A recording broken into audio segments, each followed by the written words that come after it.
전해드린 대로 윤석열 대통령과 시진핑 중국 국가주석이 어제 인도네시아 발리에서 가진 첫 정상회담. 한 25분간 진행이 됐는데요. 이게 윤석열 대통령 취임 이후 처음이고 두 나라 정상이 만난 자체가 3년 만입니다. 바로 직전에 한미일 간의 긴밀한 이야기가 오간 터라 과연 중국이 어떤 메시지를 내놓을까? 세계의 이목이 집중됐는데요. 어제 회담의 내용 전문가와 함께 더 깊이 있게 분석해 보겠습니다. 한국외대 국제지역대학원 강준영 교수 연결이 되어 있습니다. 강 교수님 안녕하세요. 네, 안녕하세요. 일단 회담 성사의 배경이 궁금해요. 왜냐하면 출국이 임박했는데도 뭐 대통령실에서 가타부타 답이 없고 네, 게다가 한미일 회담 내용에 대해서 중국이 불편한 기색을 숨기지 않는 상태였기 때문에 네, 맞습니다. 한중회담은 이거는 뭐 이번에는 물 건너간 거 아니야? 다들 그렇게 봤던 거 아닌가요? 기본적으로 그렇게 함으로써 예. 한미일 공조 강화 분위기에서 사실은 이제 중국이 판단할 때는 한미일 삼각공조 분위기에서 한국의 고리가 제일 약하다고 생각하거든요. 왜냐하면 중국과의 관계가 더 강하기 때문에. 그렇죠. 그래서 전략적으로 이 한국을 만나야겠다, 한국과 대화해야겠다라는 그런 필요성이 전략적으로 있었을 것 같아요. 게다가 계속해서 한국의 대미 경사가 이어진다고 중국이 인식을 하고 있으니까. 예. 그리고 우리 입장에서는 대한민국 입장에서는 북핵 문제를 얘기하지 않을 수가 없거든요. 북핵 문제 얘기하는 데 있어서 중국의 역할은 당연히 중요하다. 그렇죠. 실제로 어떤 역할을 하든 간에 음흠. 이제 그래서 이런 전략적 필요성이 있었는데 이게 금방 답이 나오는 얘기들이 아니잖아요. 그렇죠. 그러니까 아마 의제 조율하는데 굉장히 어려웠을 거다. 그럼에도 불구하고 이런 분위기가 한미회담, 한일회담, 한미일 공조 뭐 이런 게 강화되고 이런 분위기에서 중국 측도 그냥 넘어갈 수 없겠다. 이런 게 이제 급격하게 좀 성사가 돼서 네. 의제가 조율이 돼가지고 그 짧으나마 예. 이제 마련된 게 아닌가 이렇게 생각이 됩니다. 그러니까 양쪽의 필요가 맞았다는 거네요. 양쪽의 그렇습니다. 필요가 맞아떨어지면서 이루어진 한중 정상회담. 회담의 성사 배경은 그렇고 어제 그 25분 회담 내용에 대한 총평 한 문장으로 좀 표현해 주신다면 어떻게 느끼세요? 네, 상견례 플러스 입장 확인, 기준점 찾기, 뭐 이런 정도로 말씀드리고 싶습니다. 상견례 플러스 입장 확인, 네. 기준점이 어딘지 서로 더듬더듬 네. 찾아보는 자리. 그렇습니다. 왜냐하면 네. 중국은 계속해서 지난 정부, 문재인 정부가 좀 나름대로 균형을 찾는 거를 했으면 좋겠다라는 얘기를 계속 발출했었거든요. 예. 그런데 대한민국은 선거에 의해서 대통령을 뽑고 선거 경선 과정에서부터 계속해서 북핵 문제라든지 여러 가지 상황으로 우리는 한국의 안전 보장을 위해서 한미 공조가 강화돼야 되고 거기에 뭐 글로벌 가치 얘기까지 나오니까 예. 이제 중국이 계속 걱정을 했단 말이죠. 그런데 그거를 이제 지도자들끼리 면대면으로 얘기하고 어디가 가능한 얘기인지 어디가 안 가능한 얘기인지를 확인하는 이런 자리고 그렇다면 이거를 어떻게 풀어갈 거냐 예. 이런 얘기한다는 차원에서 기준점 찾기 회담이었다. 저는 그렇게 판단합니다. 기준점 찾기 회담. 근데 앞에 인사말만 공개되고 그 후에는 비공개로 진행이 됐잖아요. 네네. 사실은 비전문가 입장에선 저 같은 비전문가 입장에서는 양국의 사후 그 브리핑 자료만 봐가지고는 잘 모르겠어요. 너무 원론적인 느낌이어서 이게 뭐가 숨어 있는 건지 잘 모르겠거든요. 교수님은 어떤 부분들, 어떤 부분에 주목하셨습니까? 네, 이번에 사실은 이제 첫 만남이고요. 예. 이거를 깊게 들어갈 수 있는 시간적인 상황도 되지가 않았고, 급히 의제가 조율이 됐다라는 얘기는 어려운 얘기는 하지 말자라는 거니까, 각자 서로 얘기만 하는 겁니다. 예. 예를 들어서, 뭐, 미중 정상회담도 보시면 아시지만 서로 입장차 확인하고 서로 다른 얘기를 각자 홈페이지에 발표하잖아요. 맞아요. 이제 그런 식으로 여기도 각자가 상대방한테 할 얘기 했다.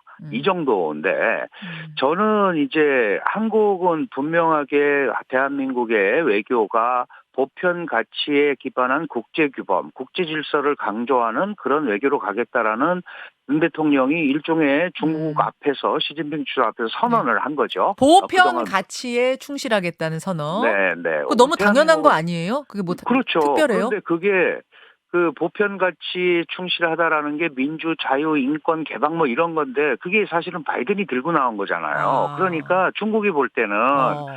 결국은 너희가 이제 미국하고 한편이 되겠다는 거 아니냐라고 이제 딱 읽을 수가 있는 거죠. 그럼에도 불구하고 대한민국은 자유민주 시장경제 국가로서 네. 일반론적으로 그걸 충분히 얘기할 수 있는 겁니다. 근데 중국은 네. 그 부분에 대해서 진정한 다자주의를 하자 이런 표현을 했거든요. 자, 우리가 그러니까 보편적 가치 얘기를 하자 시진핑이 받아쳤어요. 네네. 진정한 다자주의를 함께 만듭시다. 저도 이게 언뜻 그렇습니다. 들으면 이것도 원론적인 얘기 같았는데 이것도 뭐가 숨어 있는 거라면서요. 그렇죠. 다자주의는 원래 다 같이 움직이는 거니까 국제사회가 코해 평등의 원칙에 의해서 가는 거고 뭐 대표적으로 WTO라든지 뭐 UN이라든지 이런 데가 다 같이 움직이는 시스템이고 중국은 그거에 의해서 세계적 강대국으로 성장을 했잖아요. 미국에 맞서서. 그런데 바이든 행정부 들어서고 나서 동맹과 함께 가치에 기반한 뭐 동맹 민주 가치에 기반한 동맹을 규합해서 예. 이런 표현을 자꾸 쓰니까 예. 그거는 중국이 볼 때는 네.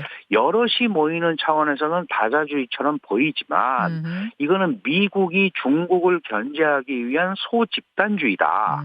이렇게 표현을 하는 겁니다. 그러니까 그거는 다자주의로 보이지만 실질적으로는 미국 중심의 분열주의고 집단주의다. 아. 그러니까 그거는 진정한 다자주의가 아니라는 거죠. 그 얘기를 하는 것 자체는 거기에 너무 깊숙이 들어가지 말았으면 좋겠다라는 좋겠다.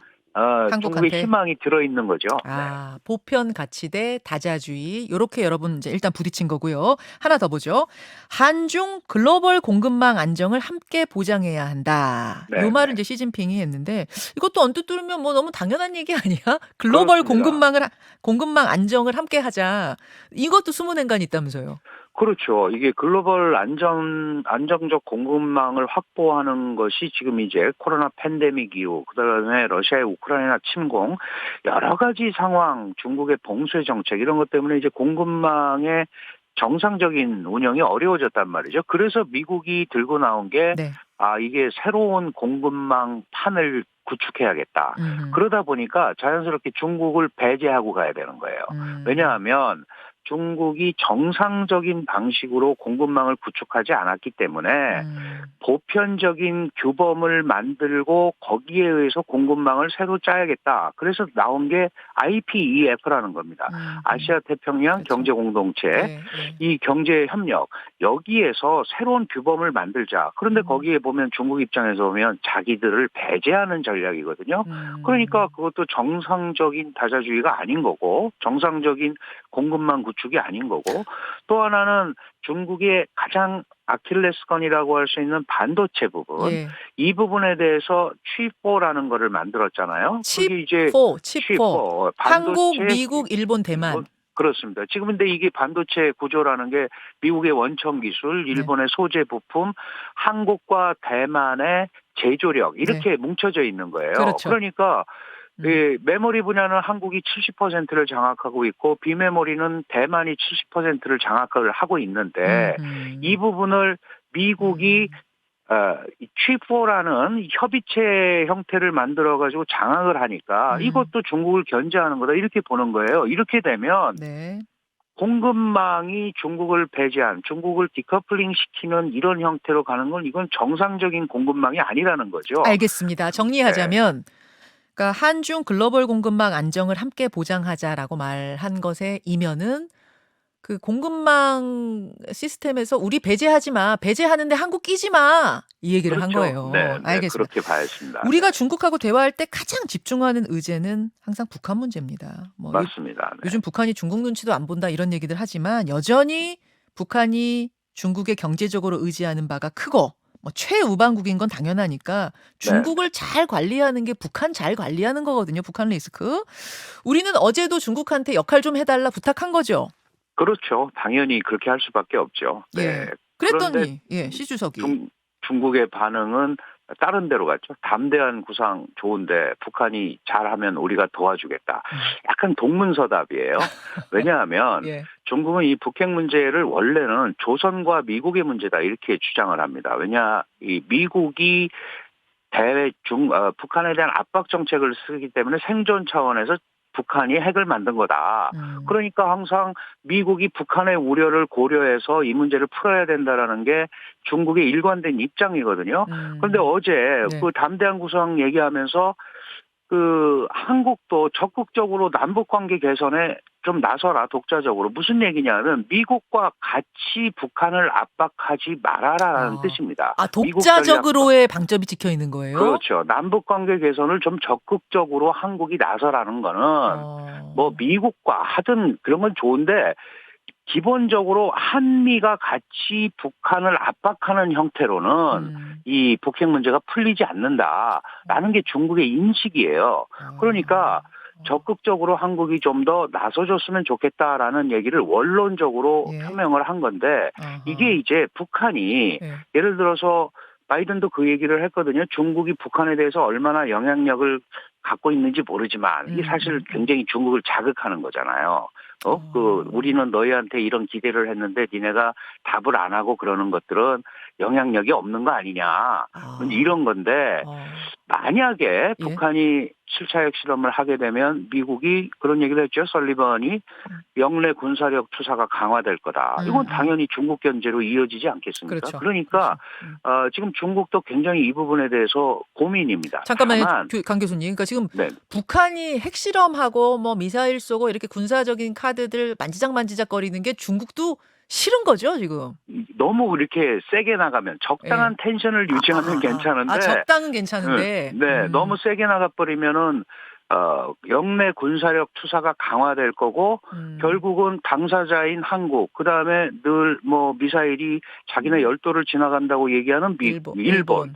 이렇게 해서 한미일 공조가 더 강화되고 빌미를 여기에 주니까. 군사력이 강화되면 당연히 그렇죠. 중국 견제로 이어질 수밖에 없는 상황이잖아요. 그러니까 그렇게 인식을 하는 겁니다, 중국이. 그러니까 이거를 어떻게 중국이 관리를 해야 되느냐. 지금 미중 정상회담이나 어제 한중 정상회담에서 나온 북한 부분에 대해서는 중국이 뭐 발표문에서도 빼고 아주 극도로 신중하게 관리를 하는 그런 모습인데 아직은 그 부분에 대해서 북한과 전략적 소통을 아직은 안 했겠죠. 이 얘기를 가지고 이제 북한한테 설명도 하고 20차 당대회가 이렇게 끝났고 우리 이거는 이렇다라는 설명도 하고 이제 그렇게 나갈 것 같은데 북한이 지금까지 이렇게 열심히 그 핵 보유국 그 지위를 세계적으로 인정받기 위해서 했는데 당점을 언젠가 찍기는 찍어야 될 거 아니겠습니까? 핵실험. 북한 입장에서는.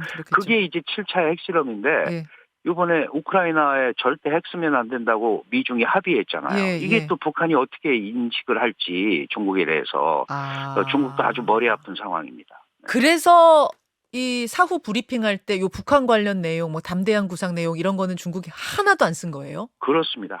그 북한, 자극할까봐 북핵, 북한. 뭐 그런 얘기가 나오는 것 자체는 전혀 미중 정상회담도 마찬가지입니다. 일절 자신의 발표문에 쓰지 않았습니다. 그렇군요.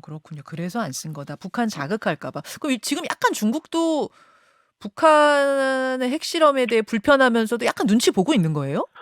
그렇게 봐야죠. 왜냐하면 그 자신들의 범위를 벗어나서 북한이 지나치게 독자적으로 행동한다면 그동안 국제사회가 중국의 대북 영향력에 대해서 뭐 중국은 그랬죠. 우리말 안 듣는다고 했지만 그래도 이렇게 많은 국가들이 국제사회에서 중국의 역할을 강조하잖아요. 그런데 그 부분이 통제가 안 되고 관리가 안 된다고 인식이 되는 순간 힘이 줄어들겠네. 중국의 북핵 역할에 대한 국제사회의 기대는 또 무너져 버리는 거거든요. 그렇다면 그것은 또 중국이 한반도에 대한 영향력 발휘라든지 미국과의 지렛대, 그 북핵을 한 지렛대 이런 것들도 손상을 입죠. 알겠습니다. 강 교수님. 그 우리 대통령실 브리핑에서는 시진핑이 코로나 안정된 뒤에 방한하겠다고 했다.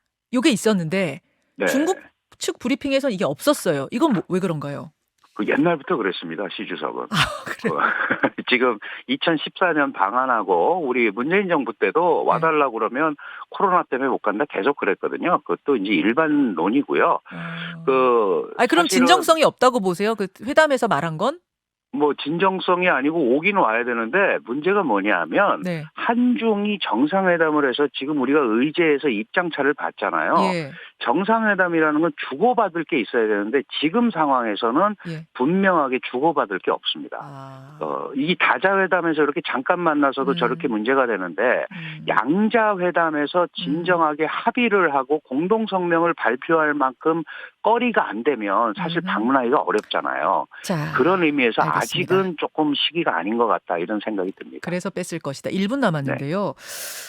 신냉전 질서가 자리 잡는 분위기 속에서 우리는 어떤 스탠스를 취해야 하는가? 미국과 중국 사이에서. 미국 쪽에 확 붙는 게 오히려 중국한테 만만하게 보이지 않는 중국의 애를 끓이는 더 좋은 전략이다라고 하는 분이 있고 네. 아니다. 미국 편으로 확 서는 순간 중국이 우리와의 관계에 그냥 잘해 나갈 이유를 못 느낄 거다. 이런 분이 있고 어느 쪽이십니까? 네, 뭐 동전의 양면인데요. 저는 어쨌든 안보에 관한하는 우리가 한미동맹을 강조를 해야 되고 다만 우리가 요번에 이 프놈펜 선언에서도 그렇고 한국판 인도태평양 전략이 있잖아요. 예. 그러니까 거기에는 미중 사이에 어느 누구 쪽으로도 기울지 않는 원칙을 우리가 정했으니까 그런 원칙을 견지하는 이런 모습을 계속 보여주는 게 제일 중요하다.